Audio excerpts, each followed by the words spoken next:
भोग भूमि में मनुष्यों की संपूर्ण आवश्यकताओं को चिंता मात्र से पूरी करने वाले वृक्षों को कल्पवृक्ष कहते हैं। कल्पवृक्षों के द्वारा ही भोग भूमि के जीवों को मनवांछित फल प्राप्त होते हैं। भोग भूमियों में जन्मे युगल कल्पवृक्षों द्वारा दी गई वस्तुओं का भोग भोगते हैं। युगलिक काल में जीव वस्त्र आभरण अन्नपान एवं आवास आदि की आपूर्तियां कल्पवृक्ष ही करते हैं। आज भी कल्पवृक्ष का अस्तित्व मेरु पर्वत, देवकुरु, उत्तर कुरु एवं अन्य युगलिक क्षेत्रों में है। भरत क्षेत्र के आर्यखंड में अवसर्पिणी काल के प्रथम 3 काल तथा उत्सर्पिणी के अंतिम 3 कालों में सभी कल्पवृक्ष विद्यमान होते हैं।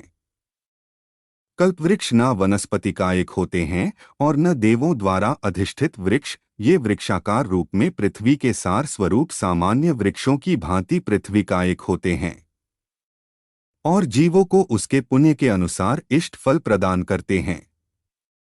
ये 10 प्रकार के होते हैं: तुर्यांग अर्थात वाद्यांग, पानांग अर्थात मद्यांग, भूषणांग, वस्त्रांग, भोजनांग अर्थात आहारंग, आल्यांग अर्थात गृहांग, दीपांग, भाजनांग अर्थात पात्रांग, मालांग अर्थात पुष्पांग और तेजांग अर्थात ज्योतिरांग। ये 10 प्रकार के कल्पवृक्ष होते हैं। तुर्यांग यानी वाद्यांग कल्पवृक्ष, वाद्य यंत्र। तुर्यांग जाति के कल्पवृक्ष उत्तम वीणा, पटु, पटह, मृदंग, झालर, शंख, दुंदुभी, भंभा, भेरी और काहल इत्यादि भिन्न भिन्न प्रकार के वाद्ययंत्रों आदि संगीतमय सामग्री को देते हैं। भाजनांग यानी पात्रांग कल्पवृक्ष, भाजनांग जाति के कल्पवृक्ष सुवर्ण एवं रत्नों से निर्मित कलश, झारी, गागर, चामर आदि बर्तन देते हैं, अर्थात घर में प्रयोग होने वाले बर्तनों को देते हैं।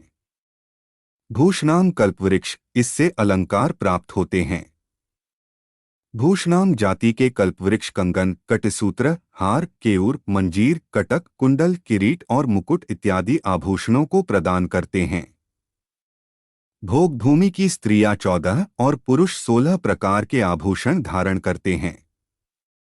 पानांग यानी मद्यांग, पानांग जाति के कल्पवृक्ष भोग भूमिजों को मधुर, सुस्वादु, 6 रसों से युक्त, प्रशस्त, अतिशीत और तुष्टि एवं पुष्टि को करने वाले ऐसे 33 प्रकार के पेय द्रव्य को दिया करते हैं।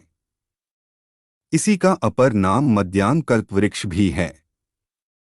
भोजनांग यानी आहारंग, भोजनांग जाति के कल्पवृक्ष 16 प्रकार का आहार, 16 प्रकार के व्यंजन, 14 प्रकार के सूप अर्थात दाल आदि, 108 प्रकार के खाद्य पदार्थ, 363 प्रकार के स्वाद्य पदार्थ और 63 प्रकार के रस भेदों को पृथक पृथक दिया करते हैं। मालांग यानी पुष्पांग कल्पवृक्ष, मालांग जाति के कल्पवृक्ष वल्ली, तरु, गुच्छ और लताओं से उत्पन्न हुए 16,000 भेद रूप पुष्पों की विविध मालाओं को देते हैं। तेजांग, इसे ज्योतिरांग कल्पवृक्ष भी कहते हैं। तेजांग जाति के कल्पवृक्ष करोड़ों सूर्यों की किरणों के समान होते हुए नक्षत्र, चंद्र और सूर्यादिक की कांति का संहरण करते हैं। इनके वृक्षों के प्रकाश के कारण ही भोग भूमि में कभी अंधेरा नहीं होता, रात नहीं होती। आल्यांग, इसे गृहांग कल्पवृक्ष भी कहते हैं। आल्यांग जाति के कल्पवृक्ष स्वस्तिक, नंद्यावर्त इत्यादि 16 प्रकार के रमणीय दिव्य भवन दिया करते हैं। वस्त्रांग कल्पवृक्ष, वस्त्रांग जाति के कल्पवृक्ष उत्तम क्षौमादि वस्त्र तथा अन्य मन और नयनों को आनंदित करने वाले नाना प्रकार के वस्त्रादि देते हैं। सभी जीवों को अपने अपने नाप के वस्त्र मिलते हैं। दीपांग कल्पवृक्ष, दीपांग जाति के कल्पवृक्ष प्रासादों में शाखा, प्रवाल, कपोल, फल, फूल, पत्र और अंकुरादि के द्वारा जलते हुए दीपकों के समान प्रकाश देते हैं। विशेष दीपांग और तेजांग में अंतर: तेजांग का प्रकाश तो सूर्य चंद्र आदि जैसा प्रकाश होता है तथा दीपांग में दीपकों जैसा सुनहरी प्रकाश होता है। पानांग और मद्यांग का एक ही होना: पानांग जाति के कल्पवृक्ष को मद्यांग भी कहते हैं। ये वृक्ष फैलती हुई सुगंधि से युक्त तथा अमृत के समान मीठे मधुमेरे, सीधु, अरिष्ट और आसव आदि अनेक प्रकार के रस देते हैं। कामोद्दीपन की समानता होने से शीघ्र ही इन मधु आदि को उपचार से मद्य कहते हैं। वास्तव में ये वृक्षों के एक प्रकार के रस हैं जिन्हें भोग भूमि में उत्पन्न होने वाले आर्य पुरुष सेवन करते हैं।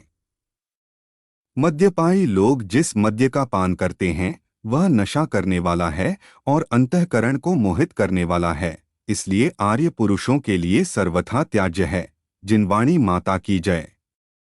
आचार्य भारत भूषणाय नमः।